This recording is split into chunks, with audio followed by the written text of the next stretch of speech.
Welcome back to another technical video. Today, we're going through your question, answering it, and hopefully finding that solution you need. Guys, remember to stay just a little bit crazy, just like me, and hopefully get to that resolution. Now, let's get on to the video.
And that's it, guys. I hope that's found the answer that you were looking for and you got through to that solution.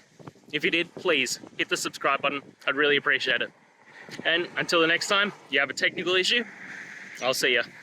Have a good one.